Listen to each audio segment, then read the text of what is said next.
everyone. Untuk video kali ini adalah video pembelajaran untuk memenuhi ujian akhir semester mata kuliah Islam dan Sains berbasis proyek. Mata kuliah ini diampu oleh Bapak Syarif Hidayatullah, SAG, MAG, MA.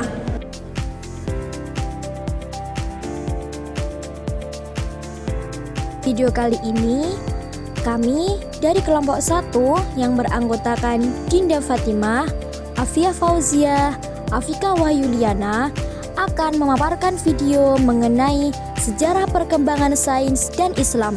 Selamat menyaksikan. Baik, untuk materi yang pertama yaitu mengenai teori perkembangan sains. Teori yang pertama yaitu perkembangan kumulatif.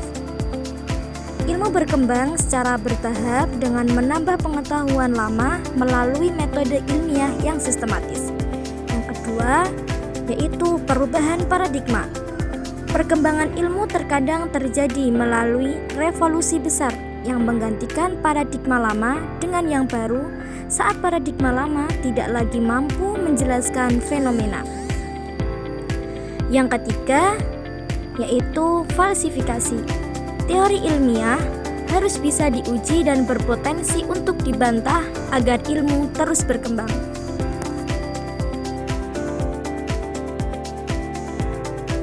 Kemudian teori perkembangan yang selanjutnya yaitu program penelitian. Perkembangan sains terjadi dalam kerangka program riset yang memiliki inti teori dan hipotesis yang bisa disesuaikan. Kemudian pengaruh sosial. Faktor sosial, politik, dan budaya juga sangat mempengaruhi perkembangan ilmu pengetahuan. Kemudian yang terakhir yaitu kebebasan metodologi. Tidak ada metode tunggal dalam sains. Berbagai pendekatan dapat berkontribusi pada kemajuan ilmu.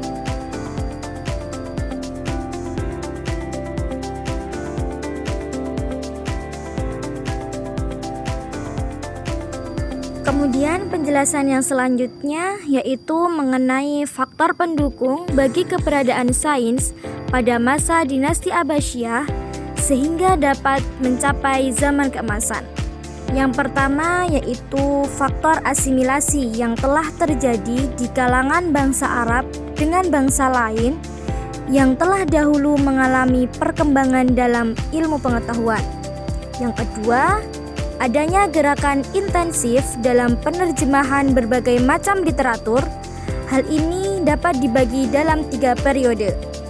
Yang ketiga yaitu keberadaan sains di masa dinasti Abbasiyah tidak dapat dilepaskan dari peran aktif dan kesadaran dari para khalifah, khususnya Al-Mansur, Harun ar-Rasyid, dan Al-Ma'mun. Kemudian, tokoh-tokoh Islam dalam perkembangan sains atau ilmu pengetahuan.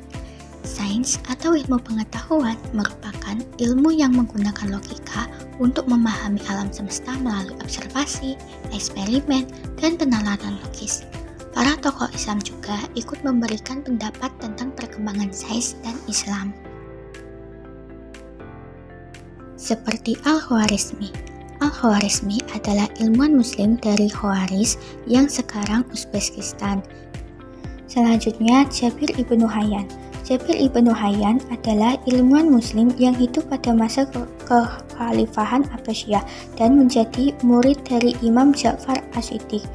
Selanjutnya Ibnu Sina. Ibnu Sina dengan nama lengkap Abu Ali al-Husain ibnu Abdullah ibnu Sina. Di barat ia dikenal dengan Avicenna. Selanjutnya Al-Razi. Al-Razi bernama lengkap Abu Bakar Muhammad ibnu Zakaria Al-Razi, memiliki julukan Bapak Kimia Islam. Ia telah menguasai berbagai bidang pendidikan seperti kedokteran, kimia, farmasi, filsafat, dan fisika. Kemudian Al-Farabi. Al-Farabi dengan nama lengkap Abu Nasr Muhammad ibnu Muhammad Al-Farabi memiliki julukan guru kedua setelah Aristoteles.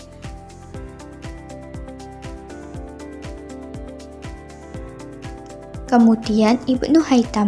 Ibnu Haytham memiliki nama lengkap Abu Ali Al-Hasan ibnu Al-Haytham. Ia lahir di Basra. Kemudian Al-Biruni. Al-Biruni bernama lengkap Abu Raihan Muhammad Ibnu Ahmad Al-Biruni, lahir di Khawarizm, Uzbekistan. Selanjutnya Ibnu Khaldun. Ibnu Khaldun yang menguasai bidang keilmuan sejarah, sosiologi, ekonomi, politik, filsafat, sosial, memiliki nama lengkap Abu Zaid Abdul Ar-Rahman Ibnu Khaldun Al-Badruni. Selanjutnya Al-Tusi. Al-Tusi adalah ilmuwan Persia yang hidup pada masa kekacauan politik invasi Mongol. Kemudian Al-Jazari. Al-Jazari merupakan ilmuwan dan insinyur muslim yang bekerja di istana Artukid di Mesopotamia, Turki modern. Perkembangan sains di abad 21. Yang pertama ada biologi molekuler, yang kedua teknologi kecerdasan buatan, yang ketiga teknologi komunikasi, yang keempat ilmu material, yang kelima astronomi dan kosmologi, yang keenam teknologi medis, yang ketujuh teknologi energi, yang kedelapan pengembangan kedokteran alternatif, dan yang terakhir pengembangan teknologi halal. Selanjutnya ada upaya pendidikan Islam dalam menghadapi dampak negatif dari perkembangan sains. Yang pertama, menegakkan amal ma'ruf. Yang kedua, melakukan nahi munkar. Dan yang terakhir, iman kepada Allah. Berikutnya ada perkembangan sains pada masa keemasan Islam. Masa keemasan Islam abad ke-8 hingga ke-14 Masehi, terutama di bawah dinasti Abbasiyah, merupakan periode puncak perkembangan ilmu pengetahuan dan teknologi yang terkait erat dengan nilai-nilai religius Islam seperti tafakur, merenung, dan tasyrik bersyukur. Baghdad melalui Bait al-Hikmah menjadi pusat penerjemahan dan perkembangan ilmu dalam peradaban Yunani, Persia, India, dan Roma. Dukungan khalifah seperti Harun ar-Rasyid dan Al-Ma'mun sangat penting dalam kemajuan ini.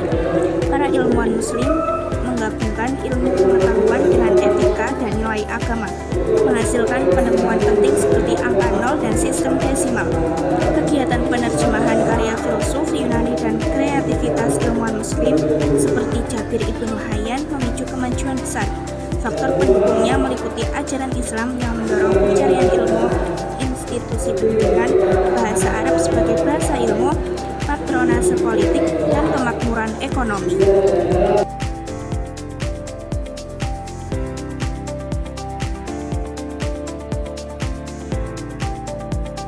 Selanjutnya ada bidang-bidang ilmu yang berkembang. Yang pertama ada bidang astronomi, yaitu tokohnya Al-Battani, Al-Zarqali, dan Al-Tusi. Beliau menyempurnakan teori geosentris dan menciptakan instrumen astronomi. Yang kedua ada bidang matematika, yaitu tokohnya Al-Khawarizmi. Beliau memperkenalkan aljabar dan algoritma, sementara Umar Khayyam mengembangkan teori bilangan. Yang ketiga ada bidang kedokteran. Ibnu Sina menulis Al-Qanun fil Al-Tib, sedangkan Al-Razi membedakan penyakit cacar dan campak. Yang keempat ada bidang kimia. Jabir Ibnu Hayyan memperkenalkan metode distilasi, kristalisasi, dan sublimasi. Yang kelima ada filsafat dan logika. Tokoh seperti Al-Farabi, Ibnu Sina, dan Ibnu Rus menggabungkan filsafat Yunani dengan ajaran Islam. Yang keenam ada geografi.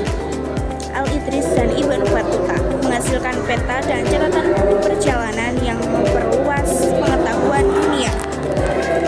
Selanjutnya, sejak abad ke-13, dunia Islam mengalami kemunduran ilmu pengetahuan akibat beberapa faktor seperti invasi Mongol yang menghancurkan Baghdad, perang salib, konflik politik internal, konservatisme ulama, dan kolonialisme Barat.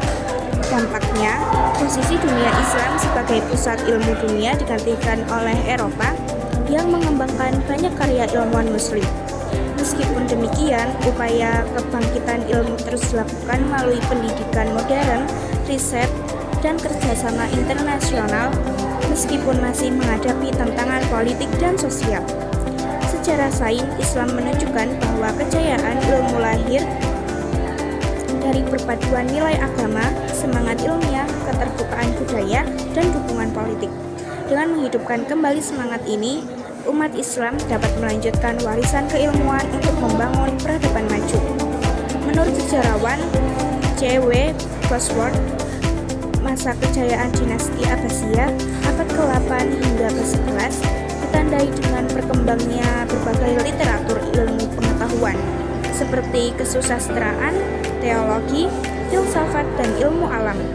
Metode memperoleh pengetahuan dalam Islam meliputi metode dialektik serta penggunaan instrumen seperti indera, akal atau rasio, dan hati atau intuisi. Jadi, untuk kesimpulan pada video kali ini, materi sejarah perkembangan sains dan Islam adalah perkembangan sains dipengaruhi oleh metode ilmiah, kondisi sosial budaya, dan nilai keagamaan.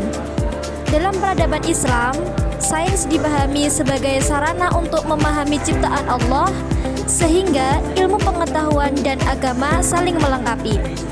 Pada masa keemasan Islam, abad ke-8 sampai 14 Masehi, sains berkembang pesat berkat integrasi ajaran Islam, keterbukaan terhadap ilmu luar, serta dukungan penguasa.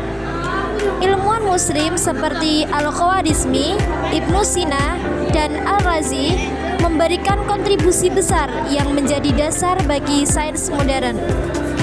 Kemunduran sejak abad ke-13 akibat konflik internal, invasi, dan melemahnya dukungan terhadap ilmu.